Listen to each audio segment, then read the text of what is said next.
Solomon River Valley, Kansas, August 1878. The sun was a hammer, beating the prairie grass into a brittle, golden mat. The heat shimmered in waves, distorting the horizon until the scattered cottonwoods along the river looked like smudges of charcoal. In the midst of this immense flat emptiness, a woman was digging. Not a garden plot, not a well, but a vast rectangular pit, deeper than she was tall. Oksana Kovalenko worked with a rhythm born of generations. Her spade sliced into the dense topsoil, exposing the rich, dark clay beneath. The pile of excavated earth grew steadily beside the hole, a miniature mountain on the plains. Her husband, Stepan, hauled the dirt away in a wheelbarrow, his face set with the same quiet determination. A pair of riders approached, their forms coalescing out of the heat haze. One was Brig Tollefson, the county land commissioner, a man whose authority was as straight and rigid as the survey lines he drew. The other was Jedediah Morse, a farmer from 2 miles downriver. They reined in their horses, dust puffing around the hooves. Tollefson stared down into the hole, his brow furrowed under the brim of his hat. He was a man who understood things you could see: 4 walls, a pitched roof, a fence line. This excavation defied his logic. "Ma'am," he began, his voice dry as the dust, "what in God's name are you doing?" Oksana paused, leaning on her spade. She wiped a bead of sweat from her temple with the back of her forearm. "I am building my house," she said, her English precise but accented. Morse let out a short, incredulous laugh. "Building a house? Looks more like you're digging a grave, missus." Tollefson's gaze was colder, more official. He gestured at the pit with a gloved hand. "The Homestead Act requires a dwelling of no less than 10 by 12 feet, with at least 1 window. It does not provide for a man to claim 160 acres by digging a burrow like a prairie dog. This won't pass inspection for a patent." Oksana's eyes, the color of the prairie sky before a storm, met his. She did not argue. She did not defend. She simply said, "The winter will inspect my house." Then she turned, plunged her spade back into the earth, and continued her work. The riders watched for another moment. 2 figures of conventional wisdom baffled by an act of ancient knowledge. They shook their heads, muttered about the foolishness of immigrants, and rode on, leaving Oksana and Stepan alone with their growing hole in the ground. What did this Ukrainian woman, who had spent her life shaping the dense clay of the steppes, understand about the thermal mass of the earth that a county commissioner, a man of maps and deeds, had so completely missed? The answer to that question would rewrite the rules of survival in the Solomon River Valley. It's a story of quiet genius, of the immense power hidden just beneath our feet, and of how the harshest winters can reveal the deepest truths. I promise you, by the end of this story, you'll understand the profound physics of the ground you stand on. So subscribe to this channel and let us know in the comments, what's the most unconventional home you've ever seen? Oksana Kovalenko was not a carpenter. She had never felled a tree to mill logs, never pegged a mortise and tenon joint, never framed a gable roof.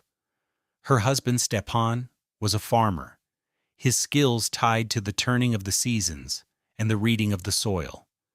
Their 2 children, 10-year-old Danilo and 7-year-old Helena, knew the scent of black earth and the weight of a harvest sack. In their homeland near the Dnieper River, trees were precious, reserved for tools and furniture. Shelter was not made of wood. It was made of the earth itself. Oksana was a shaper of clay and sod. She understood the language of subterranean spaces. She knew the precise angle to slope an entryway to shed water, the right mixture of clay and straw to plaster a wall, the exact thickness of a sod roof needed to insulate against the brutal steppe winters. Her hands were not accustomed to saws and hammers, but to the trowel, the spade, and the feel of damp earth. She had grown up in a zemlyanka, a sunken dwelling that was little more than a gentle mound on the landscape, its heart kept warm by the endless constancy of the ground. Their first winter in Kansas, in 1877, had been a brutal education in the failures of frontier architecture. They had arrived too late in the season to build as Oksana wished. Pressured by convention and the coming cold, they had purchased a pre-cut log cabin kit from a speculator in Salina. It was a standard homesteader's box, 16 by 20 feet, with a single door, 2 windows, and a slapdash stone fireplace. It looked like every other cabin in the valley, and it was a death trap. The green cottonwood logs, hastily cut and poorly seasoned, began to shrink and warp as the first frosts hit. Gaps opened between them, thin cracks that whistled a constant mournful tune as the prairie wind assaulted the walls. They chinked the gaps with mud and grass, a desperate daily ritual. But the cold was relentless. It was a physical presence inside the cabin, a predator that could not be kept out. The walls sweated ice. Moisture from their breath and from the pot of stew on the hearth would condense on the frigid interior logs and freeze into a delicate, crystalline crust. In the mornings, Helena would trace patterns on the ice beside her cot, her fingers going numb in minutes. The family lived in their coats, huddled around a fire that consumed a staggering amount of fuel. Stepan spent most of his days with an axe, felling the scarce timber along the river. They burned through a cord of wood every week, a rate that was utterly unsustainable.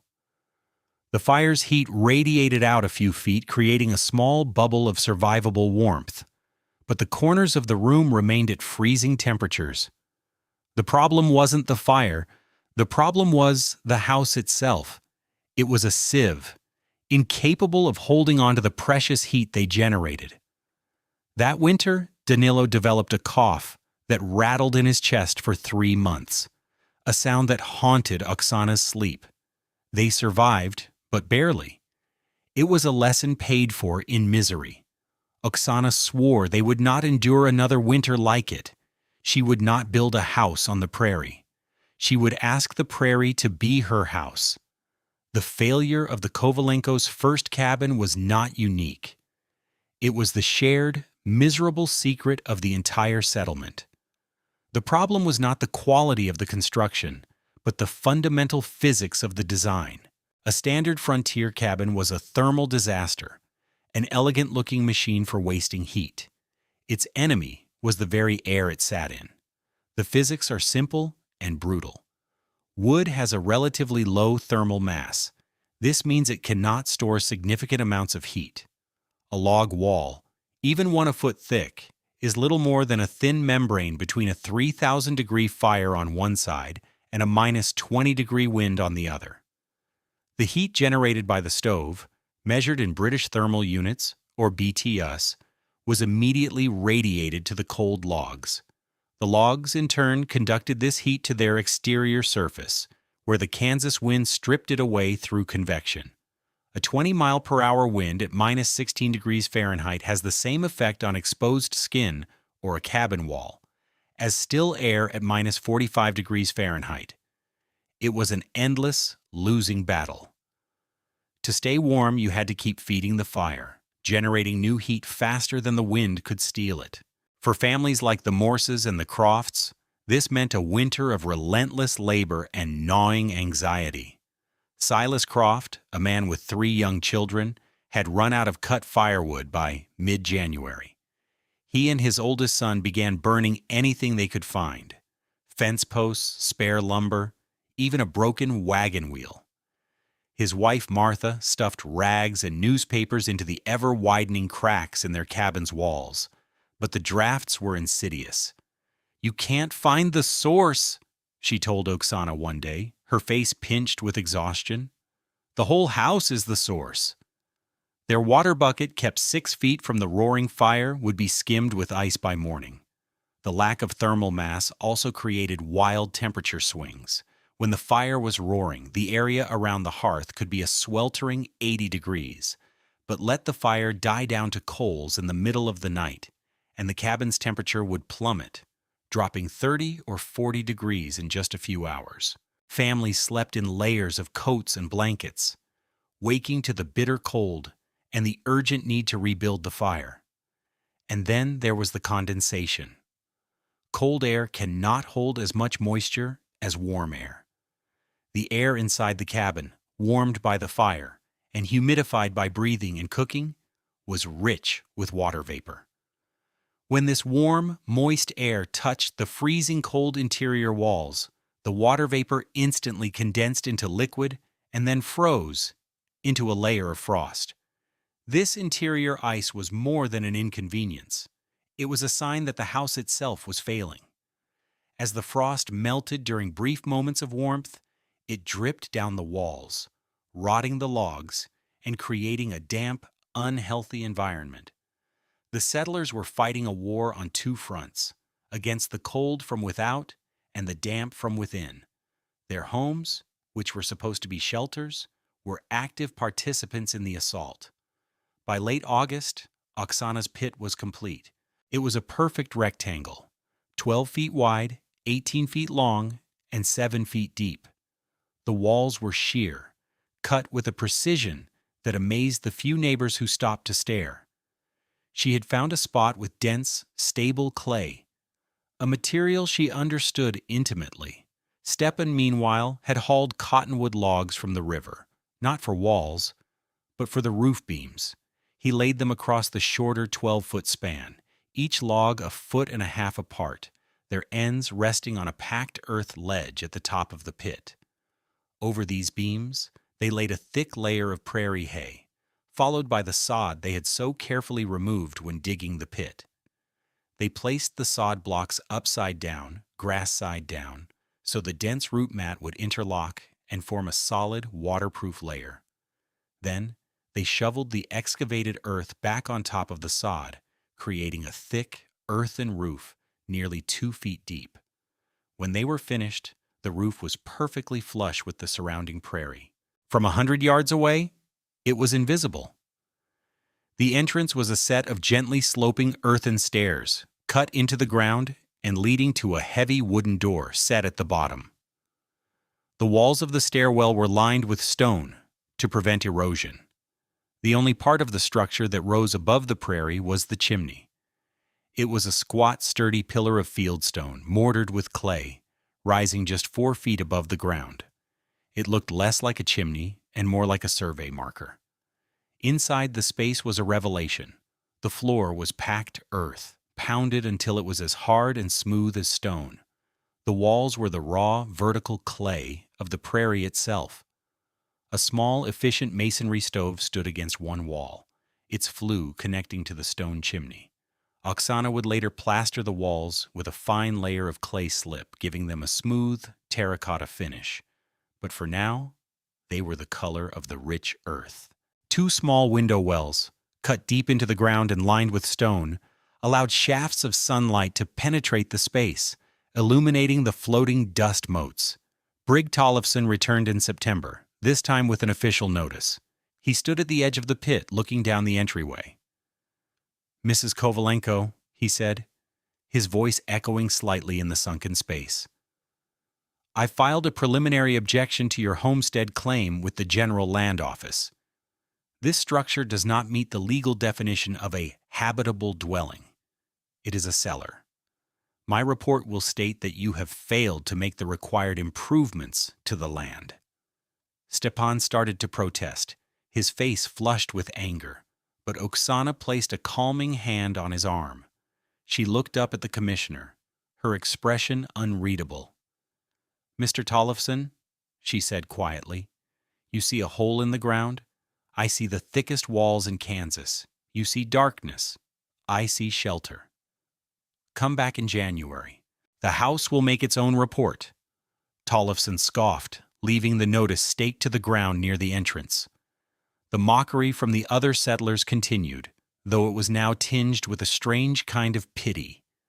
Silas Croft, hauling another load of precious firewood, shook his head as he passed. "It's a shame," he said to his son. "They'll freeze solid in that hole before Christmas. It'll be a tomb." The common wisdom was absolute. Warmth came from fire, and shelter came from walls that stood up to the wind, not walls that hid from it. The settlers of the Solomon River Valley were fighting the wrong enemy. They believed their foe was the cold air. But the air was just a symptom. The true enemy was thermal instability. Oksana's Zemlyanka was not designed to fight the cold. It was designed to ignore it altogether, by anchoring itself to the one thing in Kansas that was permanently stable: the earth. The principle is thermal mass. It is a measure of a material's ability to absorb, store, and release heat. A log wall has very little thermal mass. The air inside a cabin has almost none. This is why their temperatures can swing so wildly. But the earth, tons and tons of dense soil and clay, has an immense thermal mass. It acts as a colossal thermal battery. Below the frost line, about 4 to 5 feet deep in Kansas, the ground maintains a remarkably stable temperature year-round, hovering around 52 degrees Fahrenheit. This is because the earth absorbs the gentle, sustained heat of the summer sun over many months, storing that energy deep within its mass. The brutal, short-lived cold of a winter blizzard is too fleeting to significantly change the temperature of this massive heat sink.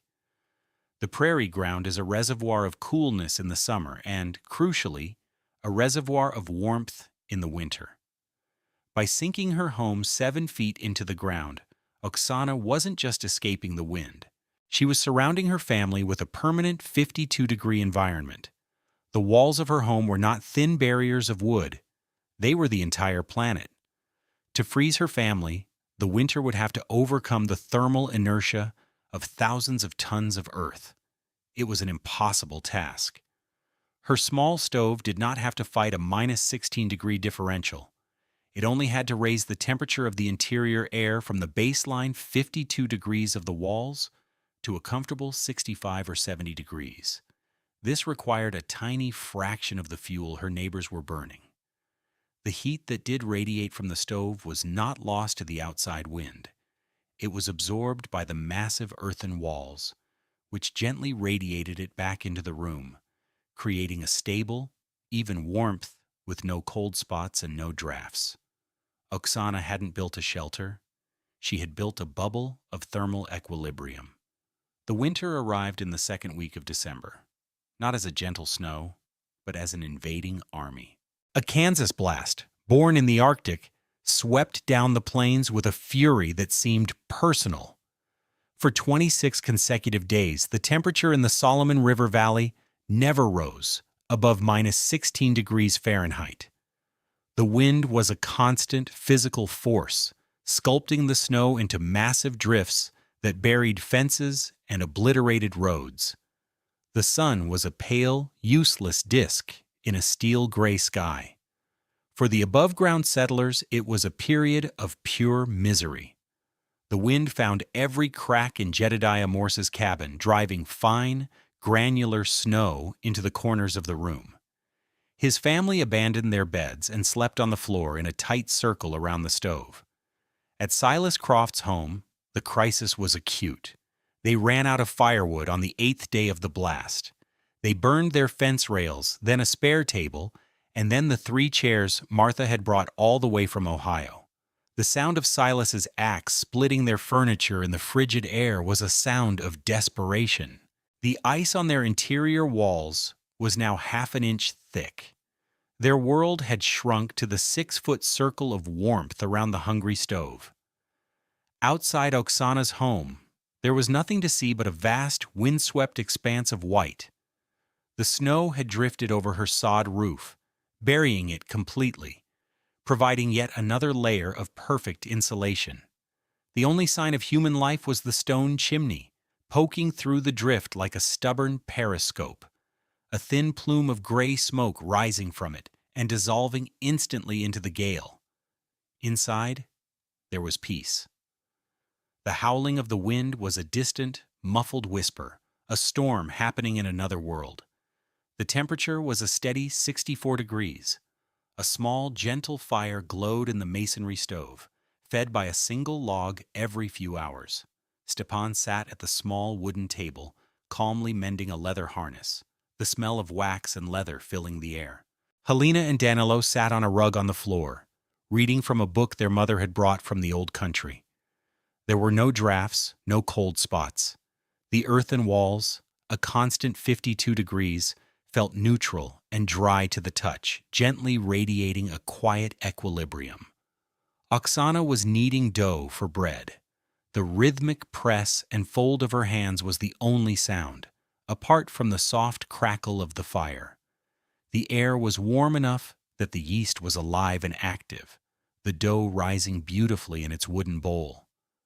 The simple, domestic act of baking bread, an utter impossibility in the Croft cabin, where a bowl of water would freeze solid overnight, was the ultimate proof of her design.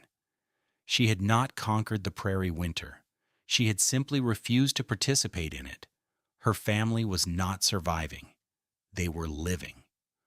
On the last day of January, with the cold spell finally broken, but the ground still frozen solid, a man on horseback made his way slowly across the snow-covered valley. He was Arthur Davies, an inspector from the General Land Office in Topeka, dispatched to adjudicate the patent objection filed by Commissioner Tollefson.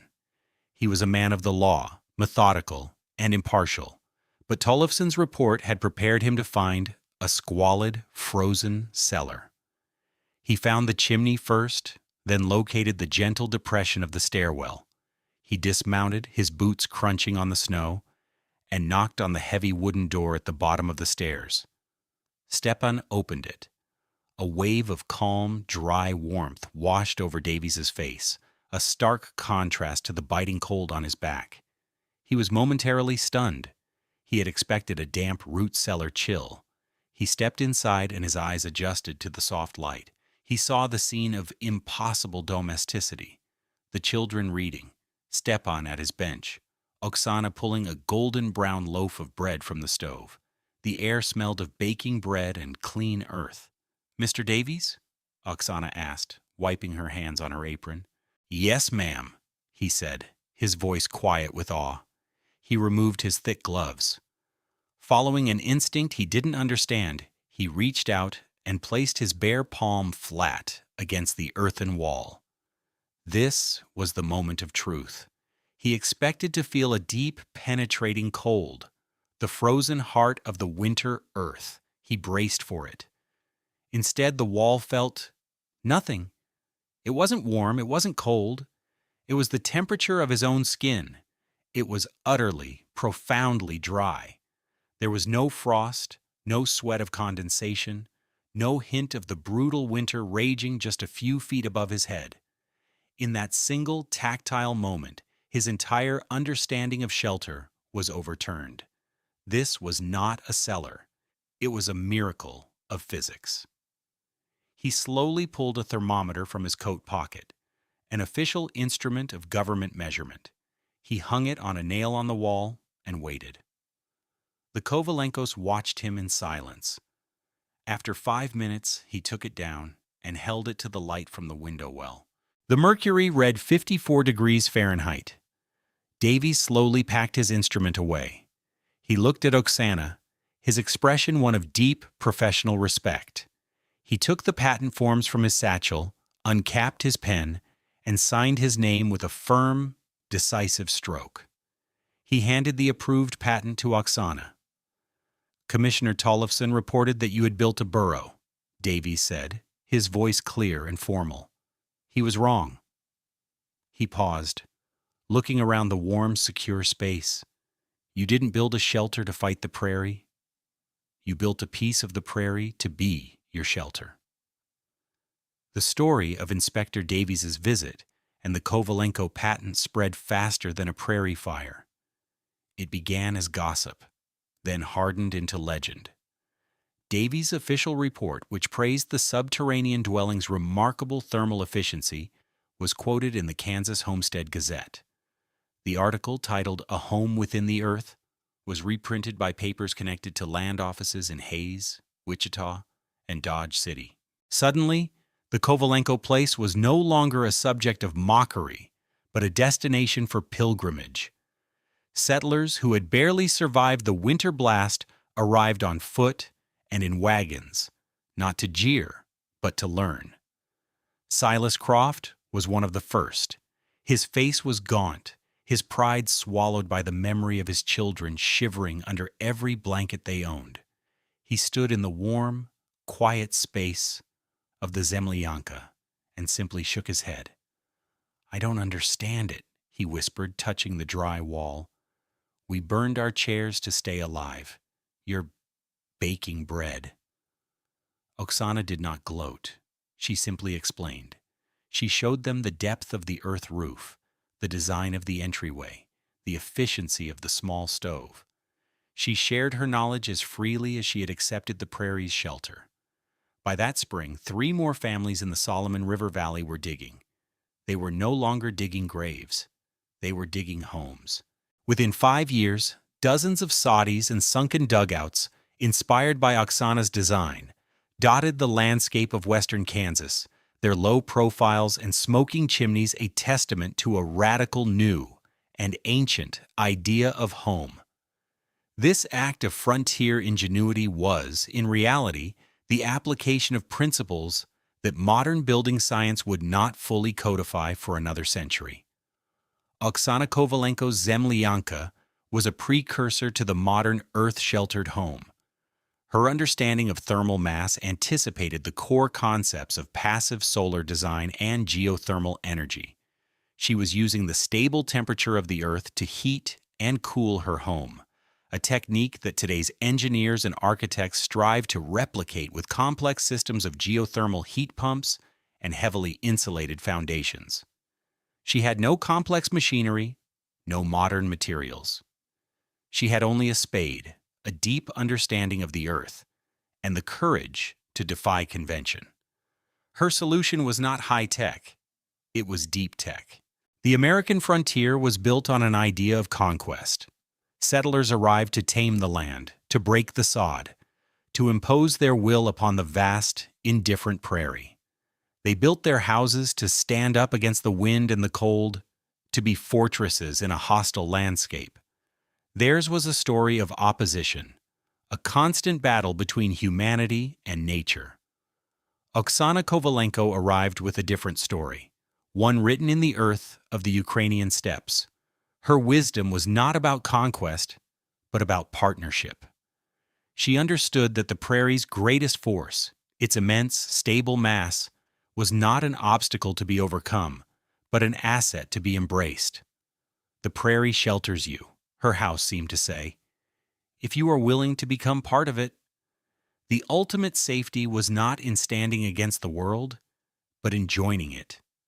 It required a profound humility, an admission that the ground beneath your feet knew more about survival than you did. Thank you for joining us for this incredible story of frontier wisdom.